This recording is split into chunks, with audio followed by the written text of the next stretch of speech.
Hello designer, आज हम बात करेंगे auto layout in Figma. Auto layouts in Figma, dynamic designs with auto layout. Auto layout in Figma. What is auto layout in Figma? Auto layout allows you to create a dynamic frames that respond to their content. Auto layout हमें dynamic frames देती है जिससे हम अपने content को आसानी से responsive बना सकते हैं और डायनामिक क्रिएट कर सकते हैं। Auto layout is the power feature in the with many moving parts. Auto layout Figma का सबसे पावरफुल फीचर्स है, इसको सीखना आपके लिए बहुत ज़रूरी है जिससे आप responsive and dynamic design create कर सकते हैं। Create dynamic design with auto layout. Next, auto layout properties. Auto layout के अंदर कौन कौन सी प्रॉपर्टीज़ है उसके बारे में है। Auto layouts have a different properties from to regular frames. जब आप फ्रेम्स क्रिएट करते हो या डिज़ाइन क्रिएट करते हो तो उसमें जो फ्रेम्स प्रॉपर्टी आती है उससे डिफरेंट है ऑटो लेआउट की प्रॉपर्टीज़। जैसे आप इसको एक्टिव करोगे तो उसकी प्रॉपर्टीज़ चेंज हो जाती है। इसके लिए मैंने एग्जांपल दे रखे हैं यहाँ पे, regular frames and auto layout frames. Regular frames के अंदर जो प्रॉपर्टी विड्थ और हाइट आता है वो हाइड हो जाता है ऑटो लेआउट फ्रेम के अंदर। लेआउट ग्रिड भी हाइड हो जाता है और ऑटो लेआउट ऑन हो जाता है। नेक्स्ट है हमारा ऑटो लेआउट्स पेरेंट प्रॉपर्टीज़।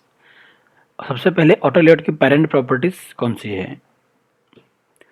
सबसे पहले है directions, padding, space between and resizing. सबसे पहले हमने जैसे बताया था डायरेक्शंस, हॉरिजॉन्टल रखना है या vertical. Padding, top padding, left padding. Spacing between, दो ऑब्जेक्ट के बीच में आपको कैसे स्पेस रखना है उसके लिए। और फोर्थ है रीसाइजिंग। इसके बारे में हम नेक्स्ट पीपीटी में डिटेल में बात करते हैं। सबसे पहले है डायरेक्शंस प्रॉपर्टी। ऑटो लेआउट के अंदर डायरेक्शंस टू टाइप्स के होते हैं, वर्टिकल एंड हॉरिजॉन्टल। आपको किस तरह से डिज़ाइन प्रॉपर्टीज़ है आपकी, उसके अकॉर्डिंग आपको डायरेक्शन चूज करना है। Horizontal layout and vertical layout. Padding, padding control the white space or breathing room around objects in the auto layout. You can apply, copy, paste properties between auto layout frames. Horizontal and vertical.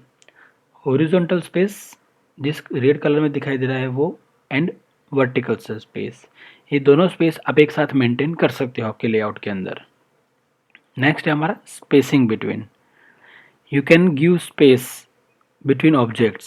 Auto horizontal layout refer the horizontal space and vertical layout maintain the vertical space between objects. यहाँ पे मैंने example दे रखा है spacing between, यहाँ पे ही just vertical space का examples है। अब हम नेक्स्ट बात करेंगे resizing. Resizing property allow controls whether you are adjust the sizes from the frame itself. You can control resize along one axis, the axis opposing the directions.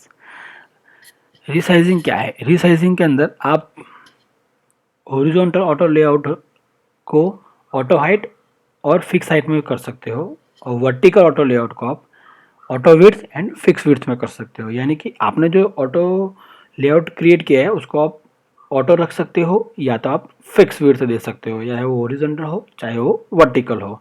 अब हम next बात करेंगे, उससे पहले स्टार्ट प्रैक्टिकल इन फिग्मा और subscribe to my channels in Design Coach. अब हम बात करेंगे प्रैक्टिकल। सबसे पहले हम ऑटो लेआउट के लिए फिग्मा में आ जाते हैं और यहाँ से हमने ये क्रिएट किया है एक फ्रेम ऑटो लेआउट। यहाँ से जैसे मैंने एक फ्रेम ड्रॉ कर दिया डेस्कटॉप, ओके, उसका नाम हम रख देते हैं ऑटो लेआउट। यहाँ से मैं एक टेक्स्ट लेयर ले रहा था, यहाँ पे मैं लिख देता हूँ, यहाँ पे अंदर मैं लिख देता हूँ बटन, ओके। मैंने छोटा क्रिएट कर दिया है, ओके। अब जैसे मैं यहाँ पे करूँगा शिफ्ट ए, यहाँ से हम कर सकते हैं ऑटो ऐड ऑटो लेआउट और शिफ्ट ए ऐड ऑटो लेआउट। ये हो गया ऑटो लेआउट। ऑटो लेआउट खुद की फिल प्रॉपर्टी एंड स्ट्रोक ले आता है। जैसे ही मैं यहाँ से कर दूँगा फिल, हमको चाहिए कलर चाहिए हमको, यहाँ से मैं कर दूँगा चेंज, ओके। यहाँ स्ट्रोक अभी हमको देना नहीं। ये हो गया ऑटो लेआउट फ्रेम। फर्स्ट हमने क्रिएट किया बटन इन ऑटो लेआउट फ्रेम। अब यहाँ से जैसे 10 पिक्सल का पैडिंग दे रखा है यहाँ पे, जैसे आप पैडिंग एक्सटेंड करोगे ये पैडिंग एक्सटेंड हो जाएगा। यहाँ से ये उसका है स्पेसिंग वर्टिकली। अभी जो हमने डायरेक्शन रखा है वो है हॉरिजॉन्टल, अब इसको कर देंगे वर्टिकल्स। अब यहाँ से जैसे ये वर्टिकल पैडिंग है और ये हॉरिजॉन्टल पैडिंग है। ये स्पेस बिटवीन तभी काम आएगा जब हमारे पास एक दूसरी ऑब्जेक्ट प्रॉपर्टीज़ होगी। सबसे पहले हम इस फ्रेम का नाम दे देते हैं बटन। ये फ्रेम डिफरेंट है जो दूसरी फ्रेमों से, यहाँ से हम क्लिक है बटन। अब इसका ये फ़ायदा है कि जैसे आप यहाँ पे कुछ लिखना है आपको तो वो ऑटोमेटिक एक्सटेंड होता रहेगा। ओके, तो ये था ऑटो लेआउट का स्टार्टअप।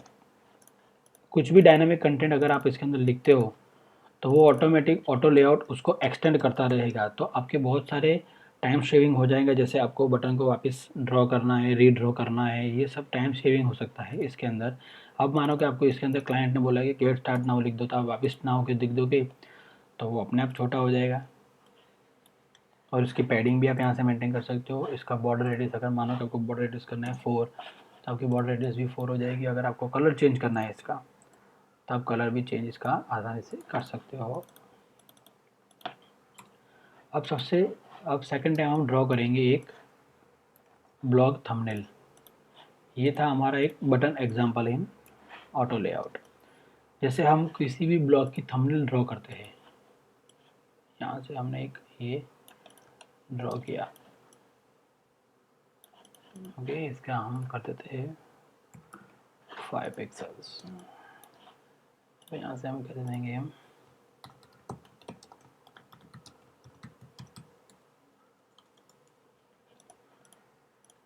इसकी फॉन्ट साइज हम कर देते हैं जो 24 बराबर है।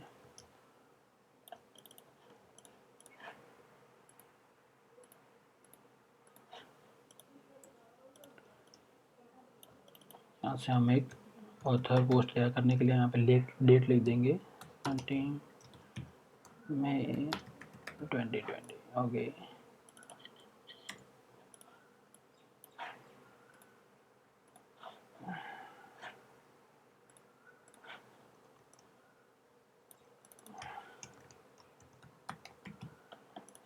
Author name. ओके, अब यहाँ से हम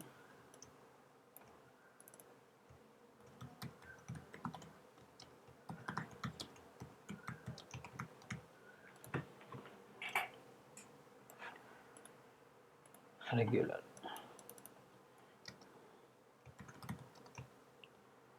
अब जैसे ही आप यहाँ पे देखोगे, अगर आपको ऐसा क्रिएट करना है तो आप जैसे यहाँ पे लिखते जाओगे ऐसे इस ये ऐसे से एक्सपांड हो रहा है, वो कैसे डायनामिक क्रिएट करना है उसके लिए बहुत इंपॉर्टेंट है ऑटो लेआउट।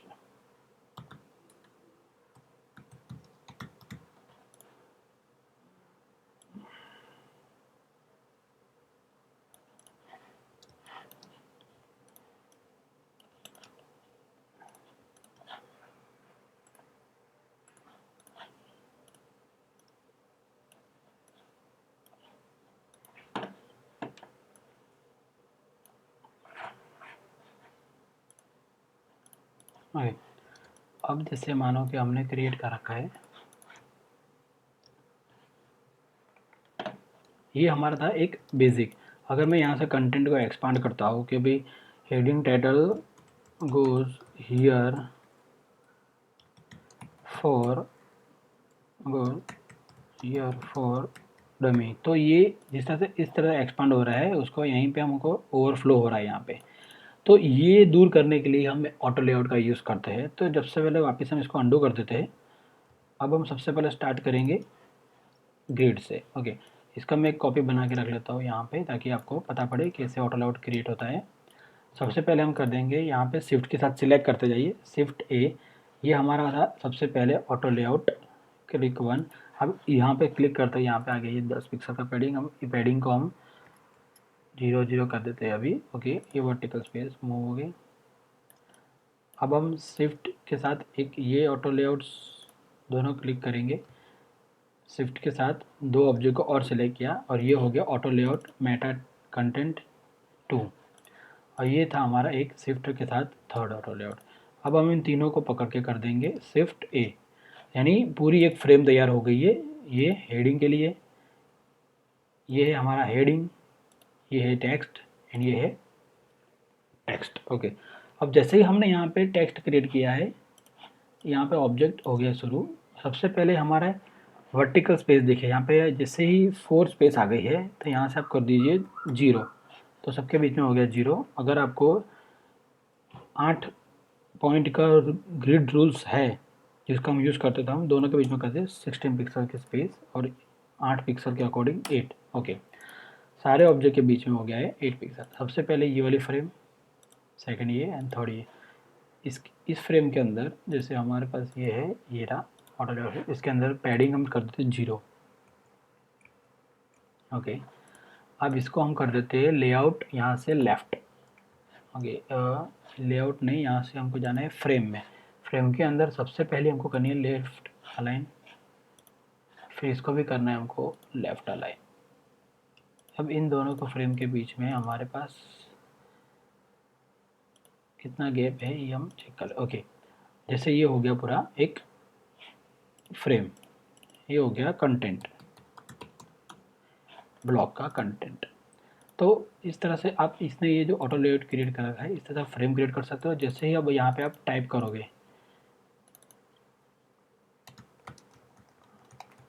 तो ये जो ऐसे एक्सपांड हो रहा है, अब इसको हम बोल देंगे, इसको हम इंडिकेट करेंगे कि आपकी हाइट यहाँ तक रहनी चाहिए।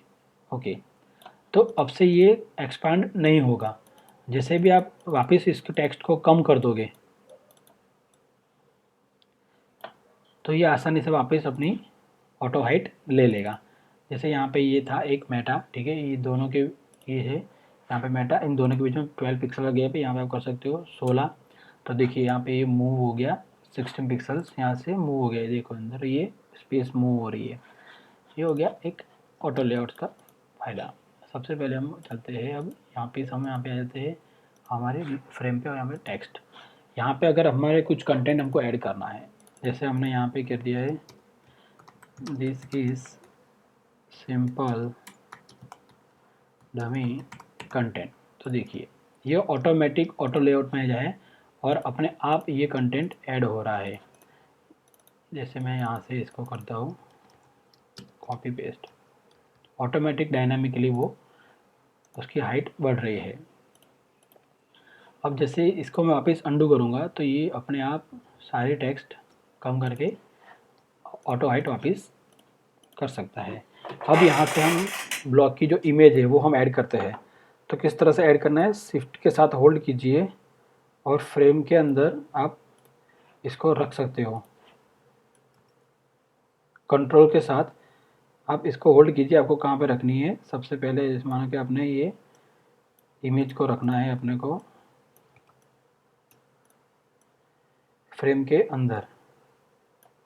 ओके, तो ये हो गया, हमने फ्रेम हेडिंग के अंदर आ गया है। यहाँ से हम इसको नीचे मूव कर देते हैं। ओके, ये आ गया। ओके, अब ये कंटेंट आ गया, ये फ्रेम।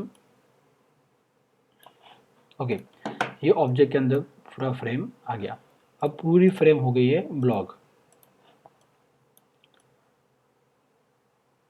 ओके, अब सबसे पहले हम इस ऑब्जेक्ट को देखेंगे। तो इसके अंदर हमको जो स्पेस दिखाई दे रही है वो है 8 पिक्सल की बॉटम स्पेस। रेक्टेंगल स्पेस यहाँ पे सबसे ज़्यादा है। यहाँ पे हम इसकी पैडिंग, इसको हम कर देंगे वर्टिकल। ओके, ये हो गया, हमने कर दिया इसको वर्टिकल ताकि इसकी स्पेस कम हो जाए। ये हो गया हमारा पूरा ब्लॉग का एक फ्रेम। यहाँ पे हम लिख सकते हैं ब्लॉग फ्रेम। यहाँ से अब आप जैसे ही किसी भी कंटेंट को एक्सपांड करेंगे तो वो मूव नहीं होगा और auto layout title, auto layout title here, ये ऑटोमेटिक एक्सपांड होता रहेगा। यहाँ से भी आप कंटेंट ऑटोमेटिक एक्सपांड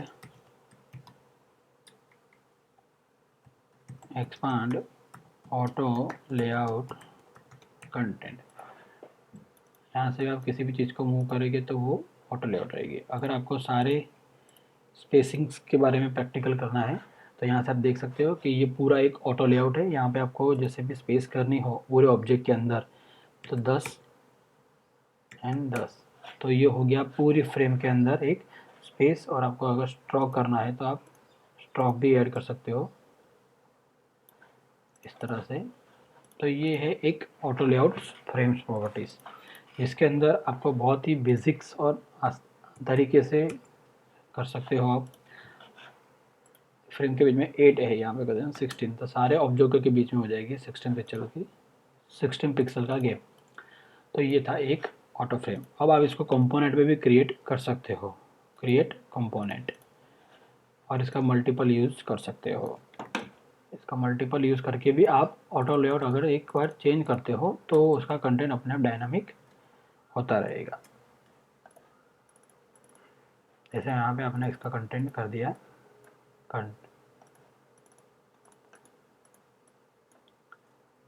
इस तरह से, ये तो उसके बीच में जो आपने पैडिंग एंड स्पेस मेंटेन करा है वो हमेशा कंसिस्टेंट रहेगा। तो ये फ़ायदा है ऑटो लेआउट का, कंसिस्टेंस यूज़ करने के लिए, स्पेस यूज़ करने के लिए, और आपके लेआउट को पूरा फ्लेक्सिबल करने के लिए। मैं और भी ट्राई करूँगा कि इससे भी एडवांस वीडियो बनाने का। उसके लिए आप सब्सक्राइब कीजिए मेरे चैनल्स पे। एंड धन्यवाद आपका।